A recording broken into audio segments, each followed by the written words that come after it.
In this video today, we're going to be coming on site and helping a landowner out that's been dealing with a problem for several years. They have about a 20-acre property, but the back side of it, they have no access to because the old road that crosses the drainage ditch was washed out years ago.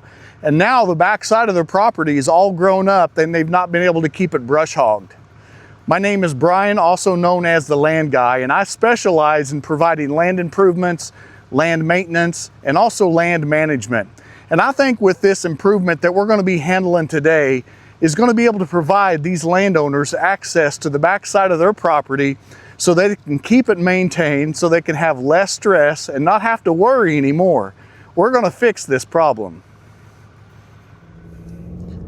All right, well, let's head that way and see what kind of a difference we can make today for these fine folks. I want to thank you for joining us. Please make sure you subscribe to our channel and give us a thumbs up, and we'd love to see some of those comments. Well, we have arrived on site here at this beautiful place. Looking forward to helping fix this problem that these folks have had.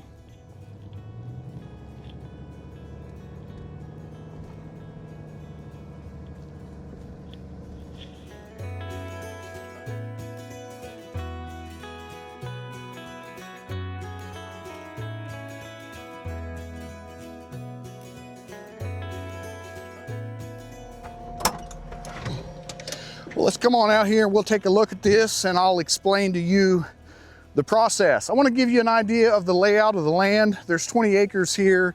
It lies out into a rectangle shape. It's more longer than it is wider. And when we pulled in, you probably saw the front half of it.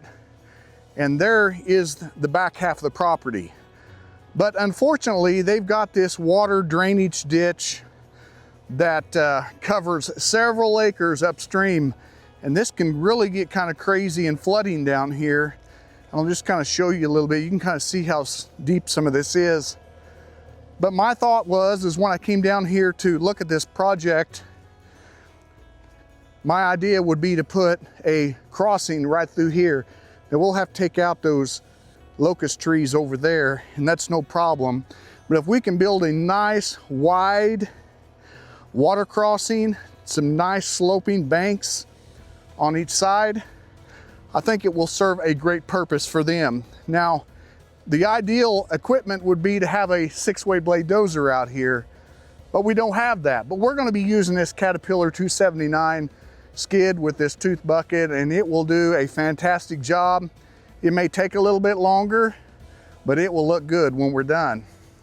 I want to show you real quick down here where the crossing used to be before it got washed out. And I didn't think it was in a very ideal spot, to be honest with you. You got the neighbor's fence right here, and it was kind of right up against the fence. And I don't necessarily like putting crossings like that. You can tell they've already got water gap issues already. But you can see this down here, how it's washed out. It's really bad through here. And I spoke with the landowner and I told him, I said, we can put an access road here, but I think it's not going to hold very long compared to moving it up there. And then you've always got issues here with being next to the neighbor and next to the fence. And I think up there is a better option and a better choice. So that's what we went with. I think it's going to work out a lot better. In fact, when we get over to the other side, after we get this built, I'll show you what several years of not brush hogging looks like. There's actually some locust trees in there that's growing pretty tall, and they want to get back there and keep it brush hogged, but they can't because they have no water crossing. Well, if you stay tuned, I'll show you the process. I'll put my phone on time lapse, and you can see us build this water crossing. And then I'll take you across to the other side and show you what this landowner has to do is to get that cleaned up back there in the back. All right, here we go.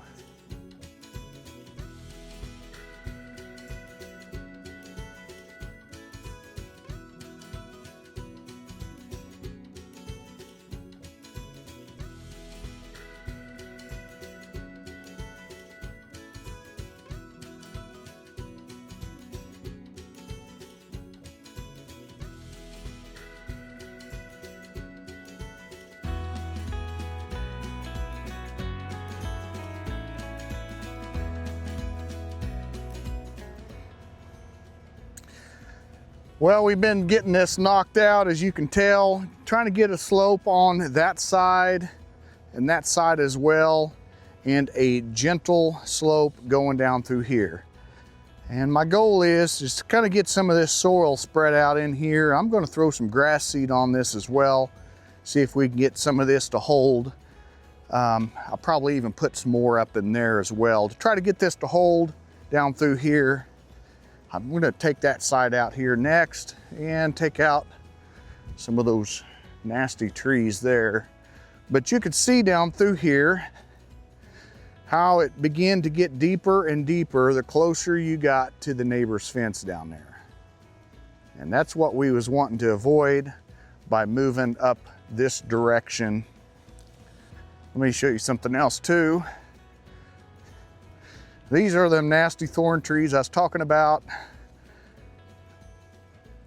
Man, they just seem to take over a place if you don't keep them taken care of. Here's a big one here. They've got a nasty root system on them. And man, they will just take over a property. Look at that big old long one coming out there. I've always wondered what the purpose of thorn trees are and why God created them.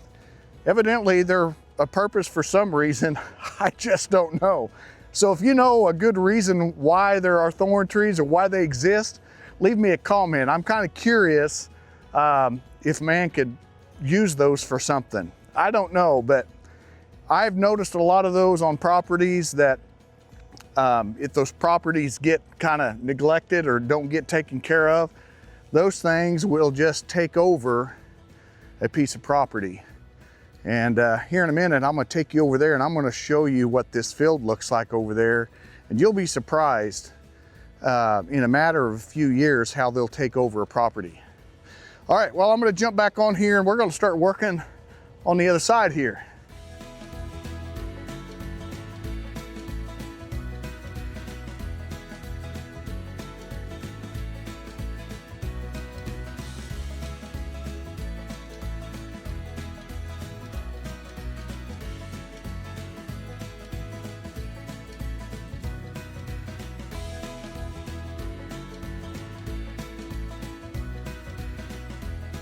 Well, the 279 proved itself with that tooth bucket. It did a fine job getting this all sloped and pushed in and shaped up.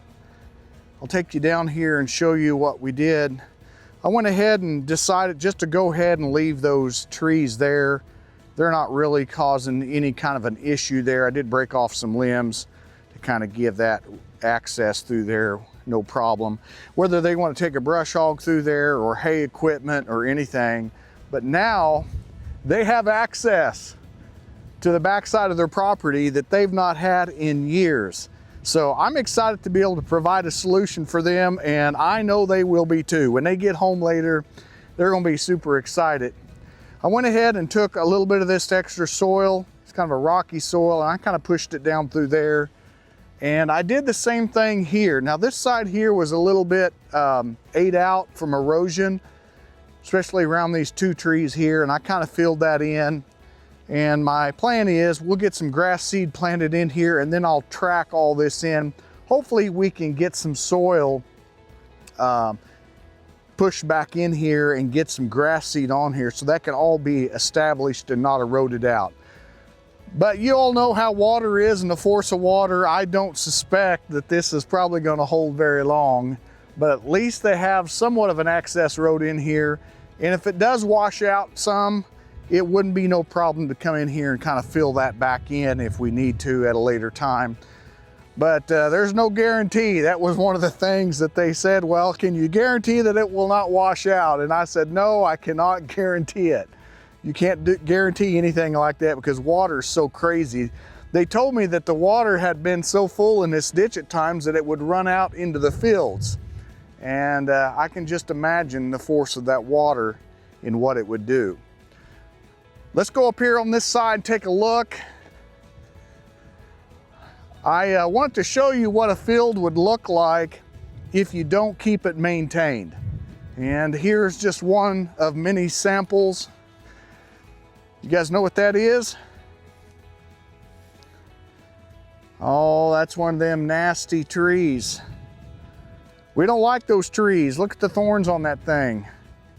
But what that is a Bradford pear, and those things are nasty. They've got kind of a thorn on them as well, but they're no good. But I want to take you over here. I want to show you some more of what we got.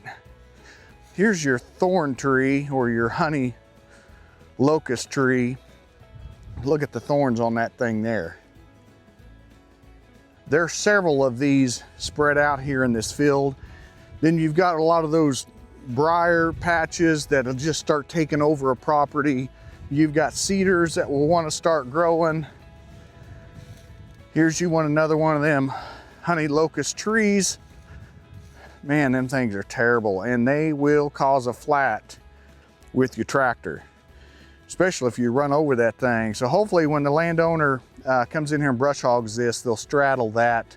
But if they get too big, you almost need to come in here and remove them with a little excavator or something. But yeah, you can see there's more there. There's another one there. Blackberry bushes there, more thorn trees. There's more there. But we fixed the problem, and that was getting them access to the backside of this property here. And that's what our job was today, is to allow them that opportunity to get over here and keep it maintained. They've not kept it maintained, and you can tell just by what we showed you what it would look like after several years of not being able to get back here. I think we're going to be finishing up. I'm going to get some grass seed thrown out and get that tracked in and get it rolled in. But I'm just really tickled to help these folks out. It gives you a sense of satisfaction knowing that you're doing something, you're providing a solution, something that's going to be meaningful. It's going to make a great impact. And that's one thing I enjoy doing, is being a difference maker. Coming in and helping these landowners out, providing solutions to fix their issues and their problems. And hope that you've enjoyed this video so far. Make sure you give us a subscribe, a thumbs up, leave us a good comment. Also, provide us what the reasons are for thorn trees or locust trees. I'd love to hear your thoughts on that, because I don't know what their purpose is. I'm sure there's a purpose for them, but boy, they are a landowner's nightmare. Well, thank you for watching, and I'm going to be heading to my next land project, so we'll catch you on the next video. Bye-bye.